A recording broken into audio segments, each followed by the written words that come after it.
For the months of May and June, we'll be giving away 50,000 IOST tokens along with 3 Ledger Nanos, 2 of them sponsored by Nimic, and 1 special edition Ledger Nano with an on-the-go kit. Winners announced July 1st. To enter, make sure to subscribe, like, and comment on every video in May and June for your maximum number of entries. Hey Bit Squad, welcome back to the channel. It's time for your Fresh 5 news video today. Gonna have a cool 60-second review for you, another journey to 1 Bitcoin look. And we're also gonna be talking about, in the news section, Satoshi possibly being revealed and a huge Bitcoin dump. So make sure you stay tuned for all that. A couple housekeeping issues I wanted to bring up with you guys. Number one, my podcast, Beards and Bitcoins, we have our own YouTube channel, and surprisingly enough, it's called Beards and Bitcoins. So make sure you head on over there and subscribe to that channel, because eventually we're going to stop posting my Beards and Bitcoins podcast on my BitBoy Crypto channel. But that's not going to be for quite a while, because we're still trying to get things off the ground. So still need the views that come with the channel and things like that. But eventually it's going to happen. So make sure that you guys go subscribe to that channel as well. And if you see them double posted, that's why. So also, guys, you may not know this. I have a merch store that's got some pretty sweet merch in it. So here it is. It's bitboycrypto.com/merch-store. I was going to say merch-store, and I said merch-store, and it came out merch-store. But you can see we got some cool gear. All my hats, you can check out the hats here. The hats are really the sweetest thing, in my opinion. So we got phone cases as well. The hats come in 4 different colors: gray, black, blue, and red. We got trucker hats. We got tank tops. I would never wear one of those, but I know some of you guys love the tank tops. And all of these come in different colors. This is my favorite shirt right here. This one that just has the more modern BitBoy logo. I should probably update and put some more stuff in the store here soon, but you can get these in a lot of different colors. So wanted to tell you guys about that. Also, I'm now on a website called Vanyware or Venyware. It's V-A-N. It's anywhere with a V at the beginning. You can get it on the App Store. And basically what this is you can call me. You can call me and you can talk to me. It's $2 a minute. However, here's the catch. They give you 10 free minutes. So if you just want to call and chat, we can do that. Now, I can obviously talk to you about crypto, which would be fine if you want to do that. But if you're interested in becoming a content creator, you want to make YouTube videos, you want to have a social media brand, I built my channel up pretty strong in the last year with no interest in crypto, so I can help you, give you tips on how to do that. I got a lot of connections in the YouTube world, so, I can have tips even if you're not in the crypto niche. There's things I can talk to you about that might be able to help you. So it's a way for you guys to connect with me one-on-one. Just download the app. You guys can find me on there. Obviously I'm in the US, so, pay attention to the time zones. I'm in EST, so, you don't want to call me at 3 a.m. in the morning for me or anything like that. I'm usually just heading to bed at that time. But anyways, just thought I'd throw this out there. If you guys want to chat, they give you 10 free minutes. So you can talk to me for 10 minutes, and I can make $20, and it won't cost you anything. And I can use that money to do a giveaway on the channel. Who knows? So anyways, guys, I know it was a lot of housekeeping today, but want to go over all that before we jump into the video. Market watch. All right, guys, markets not doing so great. We've lost a quite considerable amount over the last few hours. We are at $255 billion for the total market cap. Bitcoin dominates at 55.8%. But the news here is Bitcoin has dumped. It went below 8,000 to the 7,900s. It has rebounded to go back up above 8,000 at $8,036. But it is a pretty bloody red day. Not a lot of winners today. Definitely not good. We look at biggest winners of the day. Metaverse ETP up a little bit. Maximind coin up 9%. I'm sure it'll dump tomorrow. I'm telling you, Maximind coin is a good one. When it's up, sell it. When it's down, buy it. Cosmos, Aurora, and Zilliqa. Those are the only ones over 1% gains. Then we got biggest losers: BitTorrent, Ravane, EOS, Verge, and Project Pi. 60-second coin review. Welcome to another 60-second coin review. Today we're covering Ethereum as we're working down coinmarketcap.com. It's a lot to cover in 60 seconds. I've recorded this 812 times. Let's see if on the 813th I can get it right. 60 seconds on the clock. Ethereum is a decentralized platform focusing on smart contracts. A smart contract is an executable action performed by a code that doesn't need human interaction. Consensus algorithm of Ethereum is proof of work, but plans to change it over to proof of stake are in the process. Vitalik Buterin wrote the white paper for Ethereum at only the age of 19 in 2013. The ICO occurred in 2014. It raised $18.4 million in 2016. The DAO, or Decentralized Autonomous Organization of Ethereum, was hacked. Many people want to roll back the transactions. Many did not and wanted to believe that code is law. That's where the phrase comes from. However, the majority of miners and Vitalik Buterin decided they did want to do it. So they forked Ethereum. The new fork called Ethereum, the previous code called Ethereum Classic, led by Charles Hoskinson. In 2017, CryptoKitties absolutely crippled the Ethereum network, which only uses one main chain, and scalability issues came up. They decided to implement what's called Casper, bringing in sharding and also proof of stake in the future. It's been going back and forth with XRP for number 2. It's got a lot of competitors rising up. That's Ethereum. Hope you guys enjoyed that. I did get it right that time. It was so much. But we will continue working our way down coinmarketcap.com with these reviews. So be on the lookout for the next one. It'll be number 3, your favorite XRP. Journey to 1 Bitcoin. All right, guys, it's time to look at our journey to 1 Bitcoin segment. Not doing so great right now, but the main reason why I'm down a good bit is because of what happened on Friday night. So Naveen on our Telegram group reminded me that the IEO for Harmony was starting to trade. So at 5 minutes till midnight, he reminds me, I rush down to my office and I start buying Harmony up, and I bought it very low, and I was actually able to trade and make $1,000 off of 2,200, or it was 2,400 at the time. I made $1,000 and I cashed out. I ran all the way up to the equivalent of like 3,500 bucks and I cashed out. However, my last Harmony order did not hit. Now we have a Telegram group, the Bit Squad. You can find that link down below. Come join the Bit Squad. It's a lot of fun. You got to see the entire play-by-play between me and Naveen as we were trading Harmony. It was a lot of fun. We made some money. However, since my last sell order didn't hit, like, my portfolio is still kind of lopsided. So by the end of the month, I'm going to fix that. I've got a plan to fix it so we can still tell what my signal profits gains are, but I only got one Binance account. So if I wanted to get in on IEO, I kind of had to use the same money. I guess I could have put some more money in, but I wanted to leverage what I already had.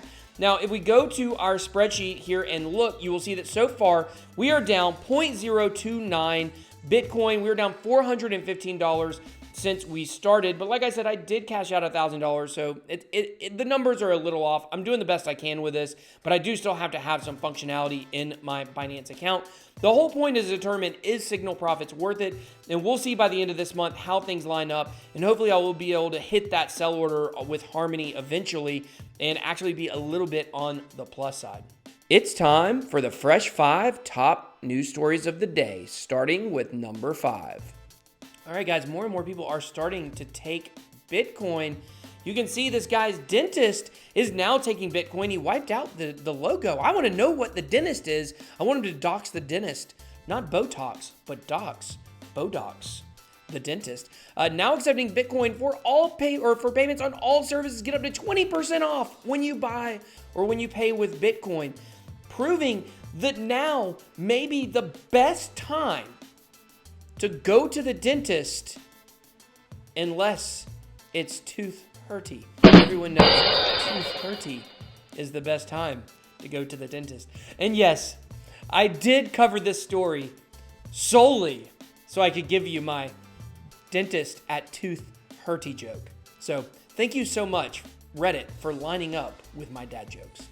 Number 4. Hey guys, remember when I covered that story about a dentist accepting Bitcoin? And I got you real excited that people are taking Bitcoin and people are spending it? And then I crushed all your hopes and dreams as I try to prove the point to you that Bitcoin will be more like gold than like currency. Here we are. Everyone's hodling Bitcoin. Only 1.3% of transactions are payments in 2019. Been trying to tell you guys this for a long time. Yes, people can accept Bitcoin. However, I would argue that dentist is a hodler. And that's why that dentist is taking Bitcoin, because they know how much it's going to be worth down the road. I would probably bet, if I were a betting man, which I am, that's why I'm in crypto, that dentist is accumulating and not spending that Bitcoin. retailers for the most part don't want to take it because they don't believe in it, and people don't want to spend it. That's why 1.3% of transactions are payments, and that's it, guys. So I doubt that number will climb much higher. I can't see people spending it. Why would you spend your Bitcoin when it could be worth so much more down the road? I know a lot of people are all for adoption and digital currency and peer-to-peer cash and all this stuff, but I just don't think it's going to be Bitcoin, guys. I think that there will be another altcoin or multiple altcoins that will serve that purpose, but Bitcoin's use case in my mind is gold. It is the new gold standard. It will replace gold almost entirely. Super excited to see that take place and what that might bring into the markets, but I don't think you want to spend your Bitcoin. I know I certainly don't want to spend mine. Number 3. Guys, Bitcoin dumped. You may know this if you're watching this video. Bitcoin dips below 8K as price sheds $700 in 2 hours. And look at the image. It's so witty. It's like from Avengers Endgame or Avengers, I can never remember the name, Infinity War. Avengers Infinity War. It's Thanos. He's snapping his fingers and he makes Bitcoin disappear. Look at that image. It's so funny. Except for we're all losing money, so it's not really funny. And that rhymed. When I was younger, I wanted to be a rapper. You may not know that. Okay, so Bitcoin has once again fallen beneath 8,000 amid a sharp sell-off that saw prices drop as low as $7,778, according to CoinDesk. For several days now, Bitcoin has failed to rise above and firmly close out $8,800, leading to a retest of prior supports as it struggled to pick up a bid, down 8.17%. Bitcoin is struggling to find footing, just believe blah, blah, blah, blah, blah. So, as we looked at earlier, the price is now above 8,000. Now, I told you guys this week, or last week, that I'm not freaking out when I see the price drop. Because when we see the price drop, there's usually one thing that's driving it, and then we see it rebound. And I don't think this is any different, guys.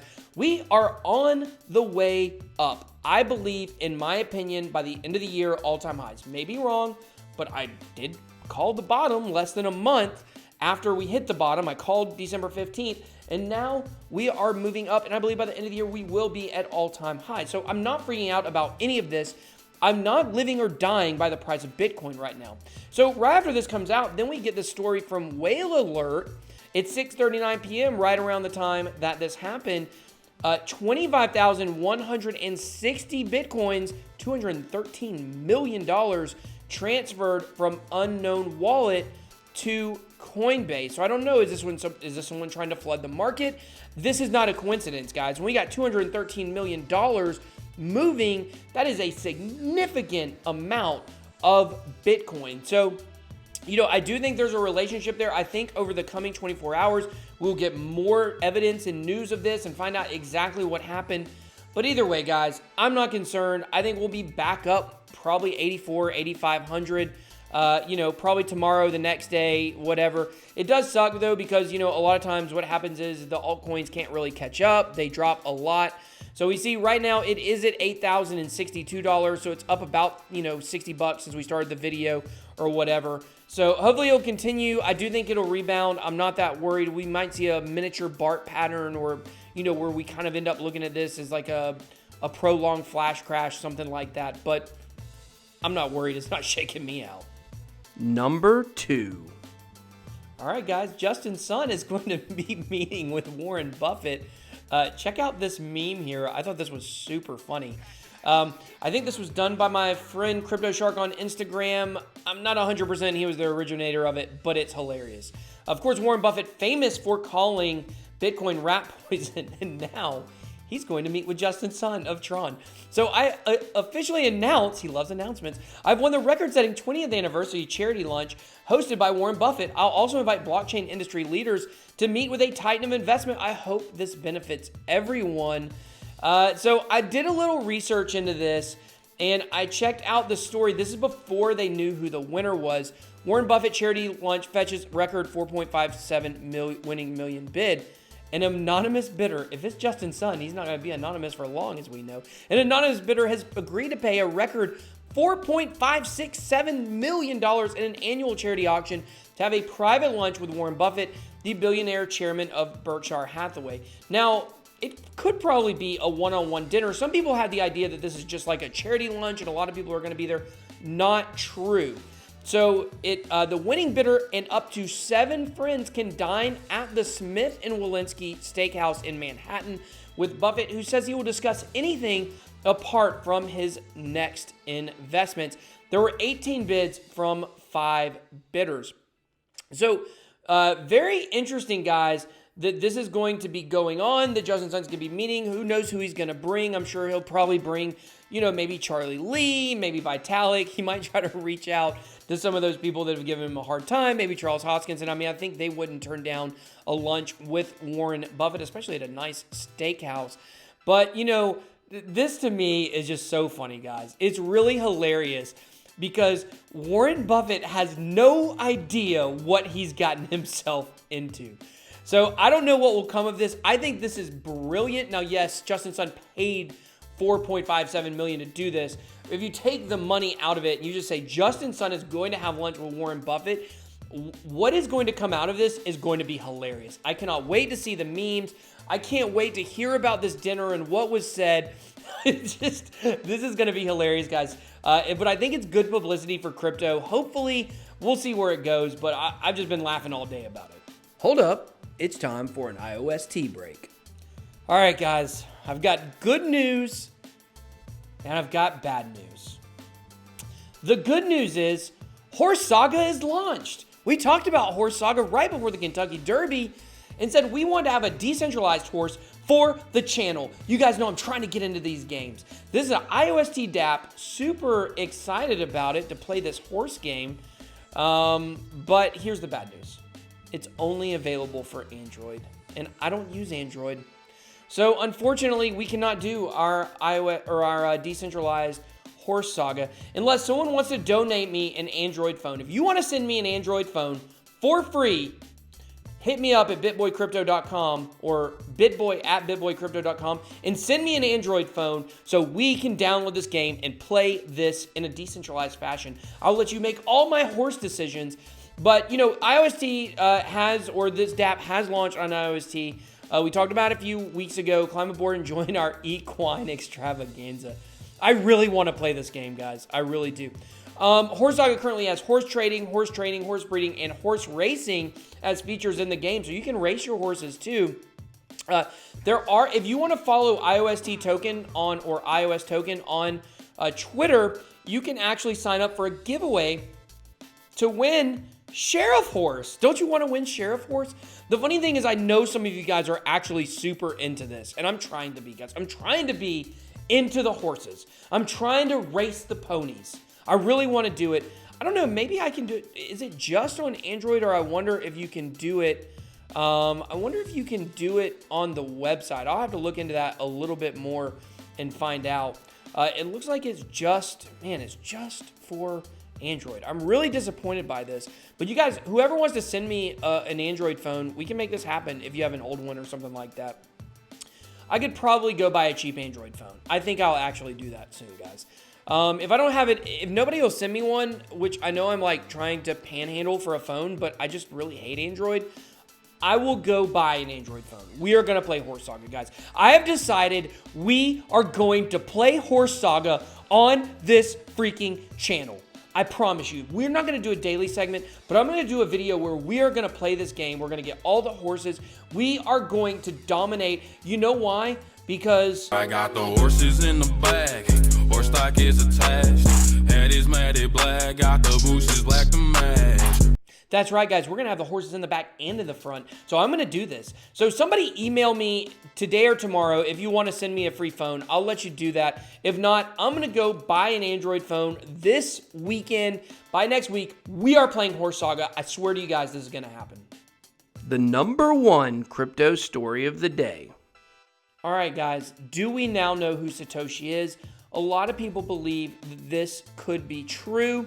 And I'm going to show you evidence why I think it may actually be. It might connect a lot of dots.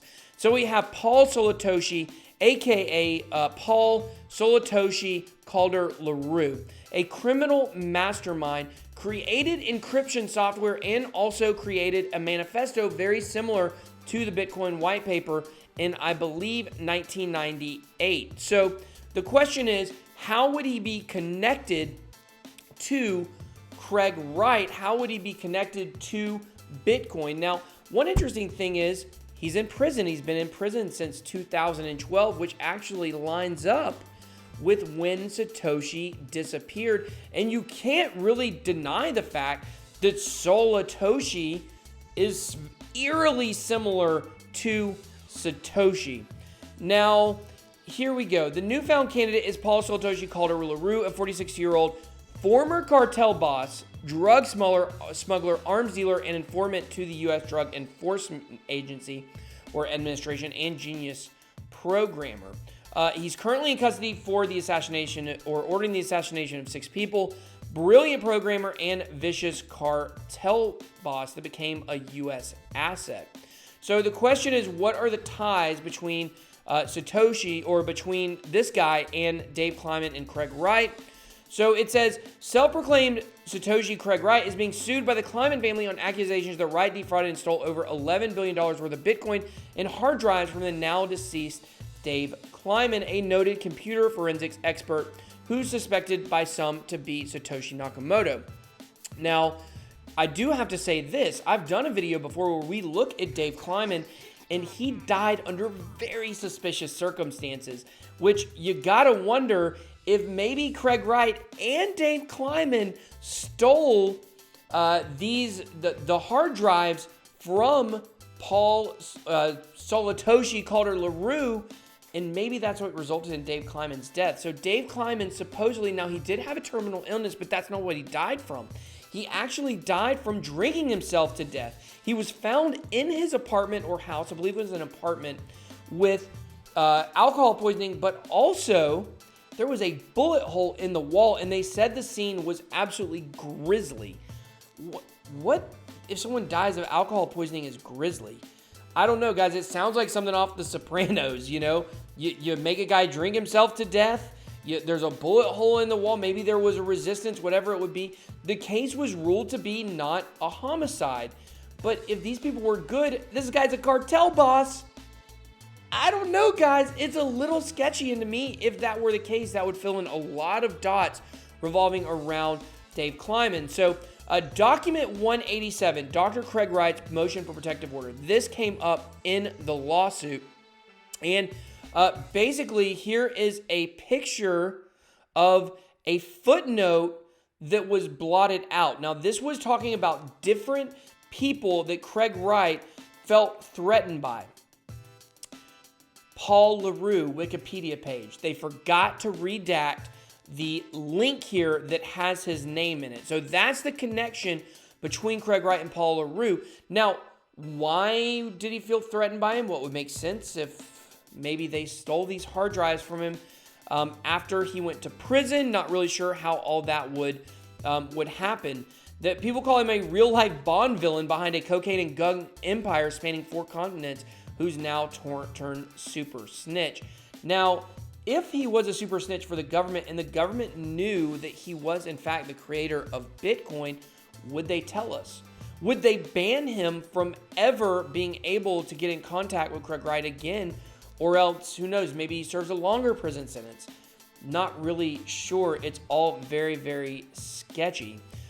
So there's more though, guys. This is where, to me, things get really interesting. So Paul LaRue's alias is Satoshi Calder LaRue. You can see it here in this picture of the passport. He's a brilliant programmer with familiar coding with C++, and so is Satoshi. So we know there's that that connection. In the politics section of the E4M website the LaRue created, there's a manifesto that sounds very similar to the Bitcoin manifesto, including using the term peer-to-peer payments. LaRue suspected to have developed TrueCrypt, the encryption software protecting Satoshi Nakamoto's 1 million Bitcoins. He created it. So we have another connection. The disappearance lines up with LaRue's new endeavors. So in 2011, he basically becomes a cartel boss, and that's when Satoshi started trailing off, and then ends up going to prison, which would explain the rest of the disappearance. A curious post from 2002, 7 years before Bitcoin was created, may have been written by LaRue, and this is basically very important because of the language that is used inside of this. And if you were to read this, it's also important to note that the connection, this was actually, let's see, where was it? Oh, here it is. It's long suspected that Satoshi wrote this post before actually creating Bitcoin 7 years later. Even more interesting, the IP address of the author has supposedly been traced to the Netherlands, a country where LaRue is known to have once lived. This evidence is strong, guys, in my opinion. Now, this is what I find very important. So we have more connections here. Both were wary of authority, both had interest in online gambling, which also Calvin Ayre created Bodog, another connection, even though I don't know if they knew each other for sure. Also, Bodog had offshore accounts. Definitely, there had to be some laws they were violating. Kind of sounds like organized crime, online gambling, biggest, U.S. online gambling site. Both understood the new digital payment system and needed to improve the difficulties of traditional payment systems. LaRue was a multimillionaire, if not billionaire, and as such wouldn't have needed the cash to cash out his Bitcoin once the price began rising. And this is very important, guys. Both use similar spelling and language. Analyze with an S, color with a U, defense with a C, bloody, and hard. I don't know what the significance of hard is, but most of those are British or European spellings of those words. In America, we never spell those words like that. And we never use the word bloody. In America, we do not use the word bloody unless we're talking about steak. That's the only time we use the word bloody or cheers. We don't use that kind of language here. So it stands to reason this is not an American. If at minimum, this is a person who may have been born in America, but spent a lot of time in Europe and learned how to read and write and spell there. Okay, now we go back to something John McAfee recently said. Amid intensifying claims of being Satoshi Nakamoto, John McAfee has a logical solution. I don't think this is a coincidence that this article comes out today. He's been talking about this for a few days, and we also have this article coming out today about Paul Satoshi Calder LaRue. Satoshi is the white paper author. That's who we're looking for. Authorship forensic is therefore 100% applicable. Run such software against other things Craig Wright wrote. It will prove that he is not the author. Do the same for all candidates. You will find Satoshi. So he's already told us that the language is very important. Now, does John McAfee actually know who Satoshi is? I wouldn't put it past him. It could be hard for me to believe that he would know and be able to keep the secret for this long, but maybe he does. And then you think about this. John McAfee is known for being involved in nefarious activities. Everyone knows that. I mean, he's running from the government right now, so I'm not saying anything that people don't know. And so is this other guy. So is Paul LaRue. He was a cartel boss. So there's a great chance they may have crossed paths if you think about it. So going back here, this is to me also very crazy here. Is Paul Satoshi Calder LaRue Satoshi Nakamoto? Despite all of the surface evidence that suggests LaRue could be Satoshi Nakamoto, there are still reasons to believe this is not the case. Then they go on to give you the two absolute weakest reasons ever why this is not true. First is while in 2009 he was refining Bitcoin, he was already establishing himself as a cartel boss. How would he have the time between drug smuggling and gun running? We have no idea what his day would have been like. It's not like he's actively moving guns around. I mean, have you ever watched Narcos and seen Pablo Escobar had a lot of downtime where he wasn't physically doing work for the cartel. He enjoyed a lot of his time. So instead of just enjoying his time, this guy could have been working on this. Second of all, there is, therefore one could argue that, they also said, how could he have had time to answer questions from noobs about Bitcoins on Bitcoin Talk? This guy's a genius programmer. It wouldn't have been hard for him to answer these questions. It also says one could argue that Wright's claims to an association with LaRue are completely fabricated in an effort to show he was connected with the origins of Bitcoin. I don't even understand how that makes sense, because basically this is in a redacted statement And a lot of people think that possibly what is going on here is that Craig Wright and Dave Kleiman stole the hard drives from Paul Satoshi. Now, yes, they were crossing a mob boss. Not very smart, even for billionaires. But they crossed him, found the Bitcoin hard drives, and stole them. And now, anything that Calvin Ayre is doing in terms of mining facilities are actually giant warehouses of computers that are doing nothing but nonstop trying to break the true encryption on Satoshi's hard drives in order to get access to those Bitcoins. I don't even think he wants access to the Bitcoins for the money. I think he wants access to the Bitcoins so he can move them and therefore solidify himself in a lot of people's eyes as Satoshi, which we all know, even if it happened, we would assume something, was wrong. Something was off. The funny thing about this to me is, even if this is true, we would all rather have a drug cartel boss be Satoshi than Craig Wright. No question about it.